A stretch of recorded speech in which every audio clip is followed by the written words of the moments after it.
नमस्कार, India news देख रहे हैं आप और मैं हूं आपके साथ सचिन दुबे। उत्तर प्रदेश में अचानक से सियासी उठापटक अब तेज हो चली है।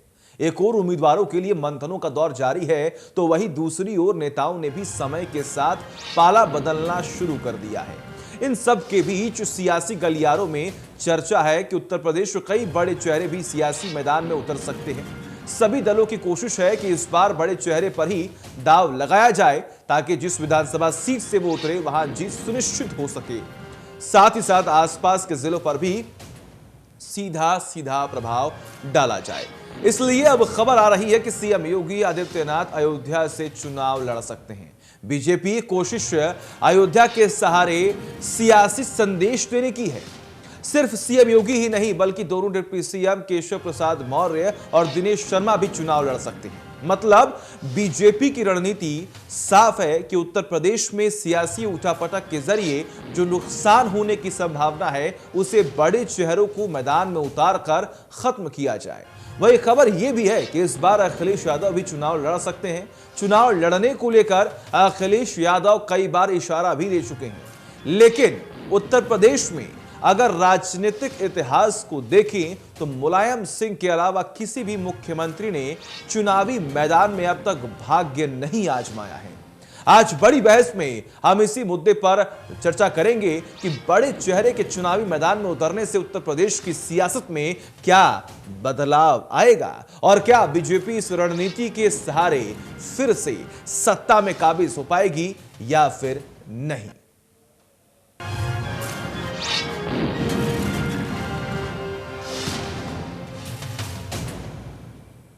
देखिए, उत्तर प्रदेश में कौन सी पार्टी किस किस चेहरे पर दाव लगाने जा रही है। हमारे सहयोगी खुर्रम निजामी की एक खास रिपोर्ट।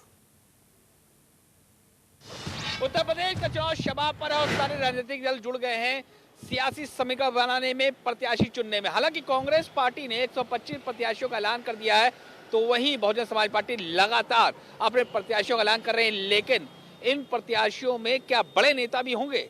भारतीय जनता पार्टी ने साफ कर दिया कि उनके सारे बड़े नेता चुनाव लड़ेंगे, चाहे वो सीएम योगी आदित्यनाथ ही क्यों ना हो। और इस बात को लेकर बहस छिड़ चुकी है कि अयोध्या, मथुरा या गोरखपुर कहां से लड़ेंगे सीएम योगी आदित्यनाथ चुनाव। अयोध्या से प्रोबेबिलिटी ज्यादा है। तो वहीं समाजवादी पार्टी की बात करें तो अखिलेश यादव ने भी साफ कर दिया है कि पार्टी तय करेगी उनको कहां से चुनाव लड़ना है, वो वहीं से चुनाव लड़ेंगे। तो वहीं मायावती ने साफ कर दिया है, एस.सी. मिश्रा ने साफ कर दिया है कि वो चुनाव नहीं लड़ने वाले हैं। प्रियंका गांधी ने कभी चुनाव नहीं लड़ा, तो क्या विधानसभा वो चुनाव लड़ेंगी, देखने वाली बात होगी। लेकिन इस बार एक बात तो बिल्कुल साफ है कि 1989 के बाद जो परिपाटी थी कि मुख्यमंत्री विधान परिषद से होता था। आपको याद हो, मायावती रहे हो, अखिलेश या फिर सीएम योगी आदित्यनाथ, ये सब विधान परिषद से आते थे, ये विधानसभा के मेंबर नहीं थे।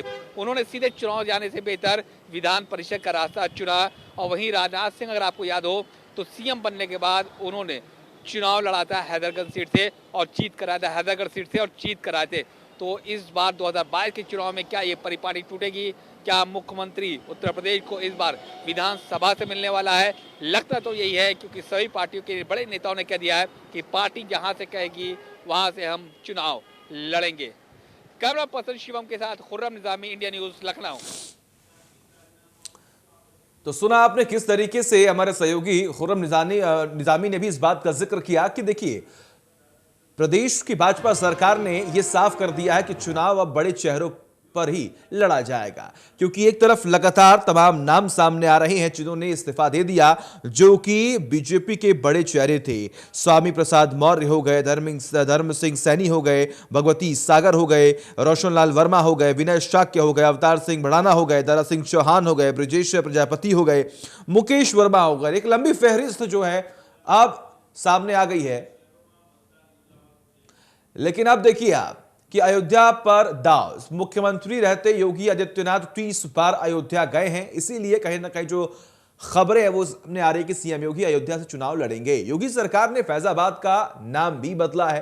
क्या बड़े बदलाव अयोध्या में किए गए, ये आप देखिए। हर बजट में अयोध्या को एक बड़ी सौगात प्रदेश सरकार ने दी है, हर बार दी है। जब भी कोई बजट पर चर्चा हुई है तो उसमें अयोध्या के लिए खास बजट बनाया गया। हिंदुत्व का मुद्दा और मजबूत होगा, क्योंकि राम मंदिर का मुद्दा जो लगातार कई सालों से लंबित पड़ा हुआ था उसे पूरा किया गया। अयोध्या से जुड़े दर्जन भर जिले पर सीधा असर अब देखने को मिलेगा। अवध क्षेत्र की करीब 82 सीटों पर असर होगा। और आपको यह भी बता दें कि अयोध्या के सहारे पूर्वांचल में और मजबूत पकड़ बनाने की है। तो ये कुछ दाव है जो अयोध्या पर चले गए हैं, और कहीं ना कहीं अब यह बात सामने आ रही है कि मुख्यमंत्री योगी आदित्यनाथ अगर अयोध्या से चुनाव लड़ते हैं तो वहां से उनकी जीत पक्की है, और आसपास के क्षेत्रों में भी, आसपास की विधानसभा सीटों पर भी एक बड़ा असर पड़ेगा।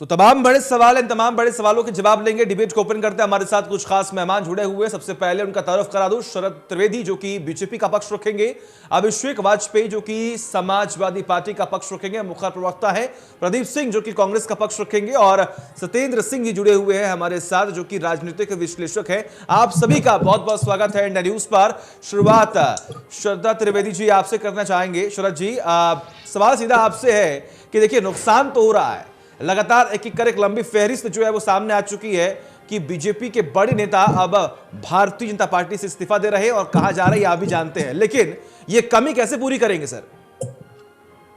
भाजपा में नेताओं की कभी कमी नहीं रही है, और ये लोग खुद ही आए थे कहीं बाहर से, जब इन्होंने लगा कि इनको यहाँ कुछ मलाईदार पद मिलेंगे, इनको पैसा मिलेगा, इनको सत्ता का सुख भोगने को मिलेगा। जब इनको ये पता चला कि भाजपा में ऐसी कोई पद नहीं है जहाँ पे कि आप मलाई खा सकते हैं या सत्ता का सुख भोग सकते हैं या लूट की कोई राजनीति होगी, तो जब इन्होंने देखा, और इनको बहुतों को तो ये भी पता था कि इनका टिकट कटने वाला है, तो इन्होंने जो सारे फैसले जब चुनाव डिक्लेयर होने के 8 दिन बाद करे हैं, जो मतलब 5 साल में 1825 दिन होते हैं जब इनको दलित का, ओबीसी का, अल्पसंख्यक वर्ग का कोई दुख नहीं दिख रहा था, इनको एकदम से सारे दुख दिखने लगे, इनको भाजपा में सारी बुराइयां दिखने लगी। करीब 5 साल में तो किसी को कोई तकलीफ नहीं थी, भाजपा सब बिल्कुल ठीक थी, दलितों का भी सम्मान था, ओबीसी का भी सम्मान था, अल्पसंख्यक वर्ग भी सुरक्षित था।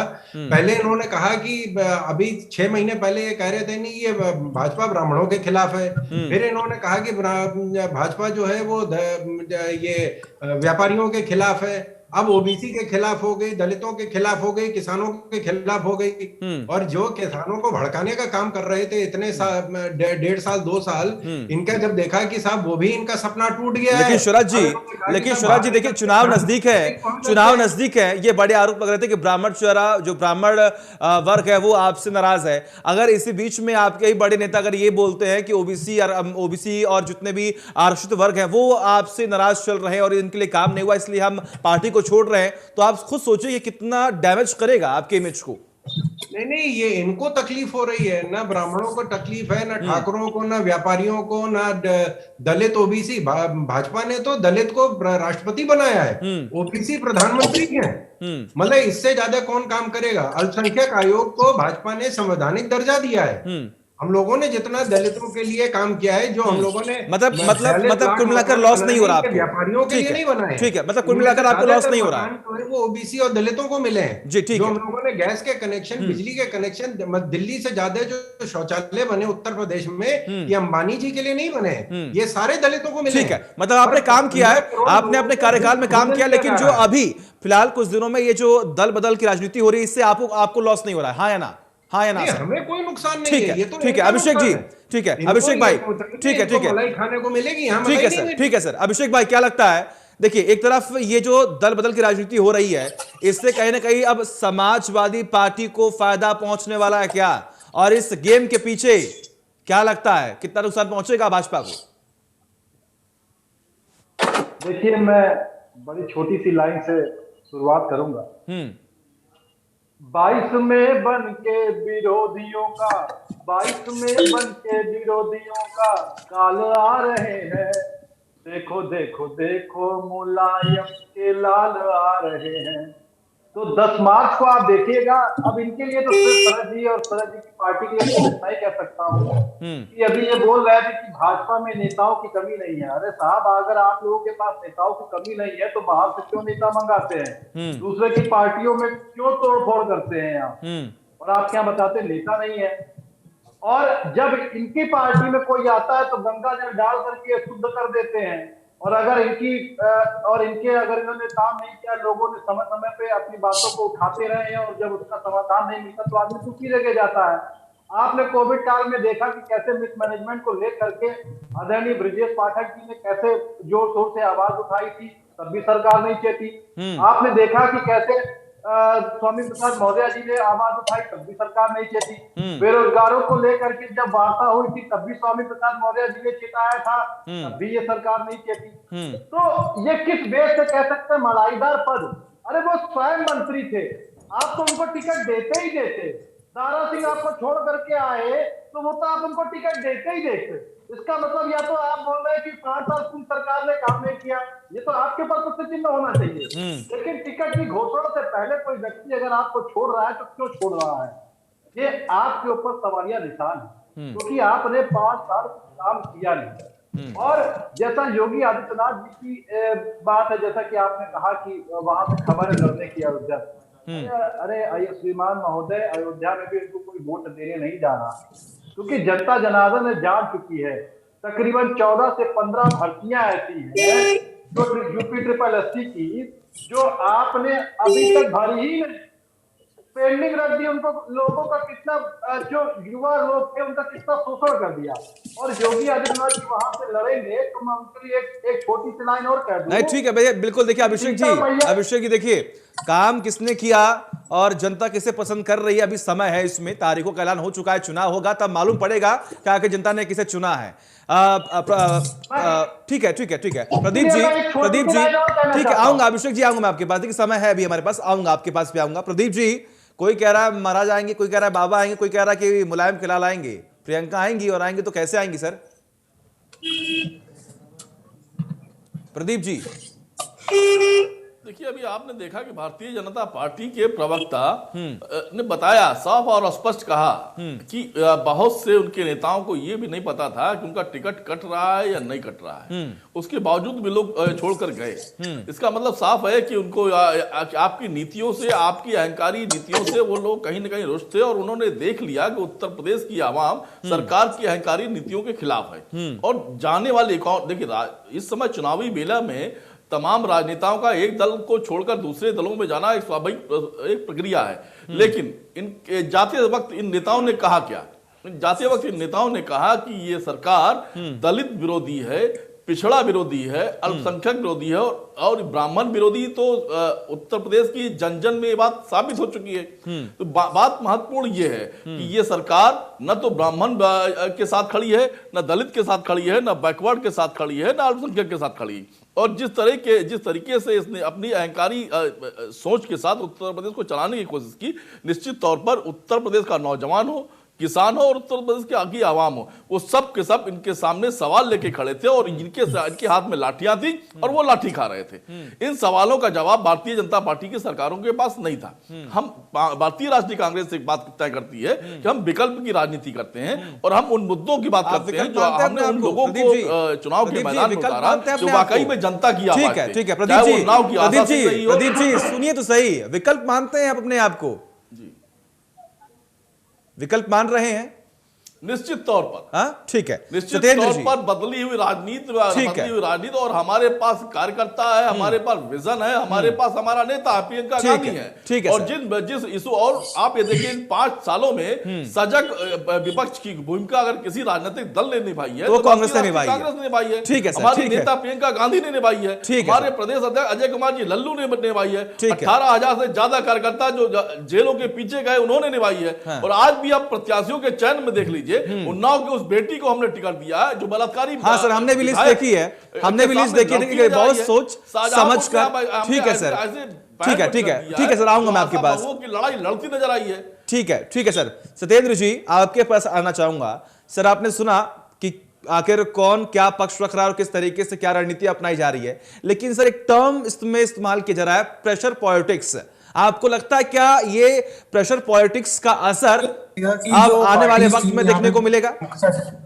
हाँ, प्रमुख टिकट जो 3 पार्टियां यहाँ पर हैं, जी भाजपा, सपा और अगर हम इसकी बात करें कांग्रेस की, जी बसपा फिलहाल उतना ज्यादा एक्टिवली आपको विजिबिलिटी नहीं दिखा रही है, जी, जिससे, जी। मुखरता से कांग्रेस यहाँ पे आ रही है। और एक नया नया नैरेटिव उन्होंने स्टार्ट किया है कि हम 40% के आसपास महिलाओं को देंगे और बाकी लोगों को देंगे। तो एक नया प्रकार की राजनीति और एक नया समीकरण उन्होंने बनाने का प्रयास किया है। हालांकि वो कितना वोट में तब्दील होगा, कितना सीटों में तब्दील होगा, वो एक देखने वाला विषय होगा, एक रोचक विषय होगा। लेकिन प्रमुखता पे जो मैं समझ पा रहा हूँ, जो मुख्य मुकाबला है वो कहीं ना कहीं सपा और भाजपा के बीच में है। तो अभी जो एक चर्चा आपने करी है, इसमें 2 प्रमुख विषय यहाँ पे निकल के आ रहे थे। पहला जो आपने कहा कि जो अयोध्या से योगी जी के चुनाव लड़ने की बात पे है, और दूसरा जो आपने कहा कि जो यहाँ पे दल बदल हो रहे हैं उसके हिसाब से जो चीजें हो रही हैं। तो इसमें ये देखिएगा कि जो भाजपा है, इसके पास में अगर हम दलित चेहरे की बात करें, हम ओबीसी चेहरे की बात करें, तो इनके पास चेहरों की कमी नहीं है।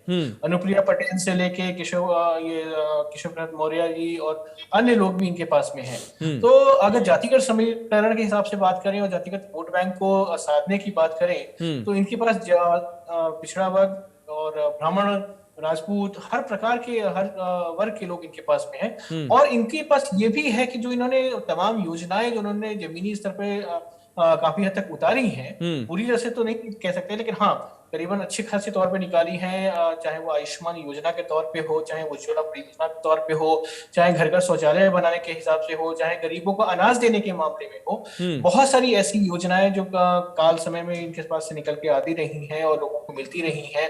लॉकडाउन में भी काफी हद तक किया। हाँ, एक पैच जरूर आया था बीच में, जिसमें कि कहीं ना कहीं एक टेंट पड़ा था जब कोरोना का एक काल था, और थोड़ा सा बहुत टेंट जो यहाँ पे किसान आंदोलन से पड़ा था, बट उसको काफी हद तक कंपनसेट करने का प्रयास ये लोग कर रहे हैं और मेरे ख्याल से कर भी लेंगे। बिल्कुल। और देखिए कहीं ना कहीं आपने भी इस बात का जिक्र किया कि ये बसपा जो है अब एकदम हाशिए पे दिख रही है, लेकिन मुख्य रूप से अगर हम बात करें तो कहीं ना कहीं भाजपा और समाजवादी पार्टी में ही इस बार ये माना जा रहा है कि लड़ाई है। लेकिन शरद जी, प्रदीप जी कह रहे हैं कि अगर विपक्ष की भूमिका किसी ने निभाई है तो वो है कांग्रेस, अगर किसी ने कार्य किया, किसी ने जनता की आवाज उठाई है तो वो है प्रियंका। क्या लगता है? बिल्कुल, मैं 100% प्रदीप जी के साथ सहमत हूं, क्योंकि कांग्रेस ने इतनी अच्छी विपक्ष में भूमिका निभाई है कि इनको पिछले 30 साल से विपक्ष में ही उत्तर प्रदेश की जनता ने रखा है, और यही आगे भी चाहती है उत्तर प्रदेश की जनता की विपक्ष में अच्छी भूमिका निभाए, और हमको भी काम करने में आसानी होगी अगर ये हमारी खामियां बताएंगे, क्योंकि हर एक में खामियां होती, हम ब्रह्मा के भाई नहीं है, लेकिन खामियां होती, अगर ये हमें खामियां बताएंगे हम उनको सुधारेंगे। तो विपक्ष की भूमिका बहुत अच्छी निभा रहे हैं, और इसीलिए जनता ने इनको विपक्ष में रखा है, ताकि अपनी भूमिका पूर्णतः अपना जो है वो उसको पूरी करें हर तरह से। आपने किस तरीके से शरद जी कह रहे हैं कि आप विपक्ष की भूमिका ही अच्छी निभा पाएंगे, आप सरकार में नहीं आ पाएंगे? प्रदीप जी। निश्चित तौर पर 5 साल तक हमने ईमानदारी से प्रमुख विपक्षी दल और एक ईमानदार राजनीतिक दल होने का प्रदर्शन किया है, और इसमें हमने कोरोना काल से के पीड़ितों की बात रही हो, उत्तर प्रदेश या भारत के किसानों की बात रही हो, चाहे महिला सशक्तिकरण की बात रही हो, और आज हम जब महिला सशक्तिकरण के नाम पर 40% राजनीतिक हिस्सेदारी देने की बात करती है, तो निश्चित तौर पर भारतीय जनता पार्टी के पेट में दर्द हो सकता है, लेकिन हम वायदे नहीं करते, हमने करके दिखाया है। हमने 125 टिकट में 50 टिकट महिलाओं को दिया, और महिलाओं का मतलब एक सामान्य चेहरा नहीं है, महिलाओं का मतलब है उन्नाव की आशा सिंह, शाहजहांपुर की पूनम पांडे, लखीमपुर की रितु सिंह, लखनऊ की सदर जाफर, और प्रयागराज से कल्पना निषाद। ये वो चेहरे हैं जो जनता की लड़ाई लड़ते हुए और भारतीय जनता पार्टी के सरकार के अत्याचार को सहते हुए उनको मुंहतोड़ जवाब देते हुए सामने आए। ये वो चेहरे हैं। अब बार बार कहते हैं, जब पुरुषों की बात करते हैं तो राजा राम गौड़ जैसे लोग जो उम्बा की घटना के नायक कहा जा सकता है, जिन्हें हमने उनको चेहरा बनाया है जनतांत्रिक व्यवस्था। मतलब महिलाओं के सहारे अब सत्ता पर काबिज होने की अभी कोशिश है। ठीक है अभिषेक जी देखिए, बीजेपी ने अपना रास्ता साफ कर दिया, कांग्रेस ने भी यह बात कही थी कि महिलाओं के सहारे हम आगे बढ़ रहे हैं। अब ये बताइए कि समाजवादी पार्टी के मुद्दे क्या होंगे और किन मुद्दों के आधार पर सत्ता पर काबिज होने की रणनीति अब समाजवादी पार्टी कर रही है? जल्दी से सर। देखिए, सबसे पहला मुद्दा जो है बेरोजगारी का है। जो भारतीय जनता पार्टी ने तकरीबन 14 से 15 भर्तियां पूरे 5 सालों में रोक करके रखी। और रोजगार के नाम पर तो खेल तो आपने किया है सर, रोजगार के नाम पर तो खेल आपने किया है। नहीं, देखिए, हमने 5 लाख भर्तियां, 5 लाख रोजगार हमने दिए हुए थे, जिसमें पुलिस विभाग की भी थी, अध्यापकों की भी थी, प्रोफेसर जो थे उनके लिए भी थी। तो हमने असिस्टेंट प्रोफेसर वगैरह जो थे तो उनके लिए जो हमने दिया था, हमने दिया था। और अगर कहें तो हमने सारे प्रोजेक्ट पे काम। चलिए ठीक है, माफ कीजिएगा, देखिए समय की बहुत कमी है, अभिषेक जी माफ कीजिएगा, बहुत कमी समय की। आप सभी का बहुत बहुत शुक्रिया। शरद जी आपका बहुत बहुत शुक्रिया, अभिषेक जी भाई आपका भी बहुत बहुत शुक्रिया, प्रदीप जी आपका बहुत बहुत शुक्रिया, और सत्येंद्र सर आपका भी बहुत बहुत शुक्रिया अपना कीमती वक्त देने के लिए, हमसे बात करने के लिए। तो सुना आपने, अलग अलग पार्टी, अलग अलग रणनीति, देखना है कि जनता किसे मानती और किसे चुनती है। एक ब्रेक।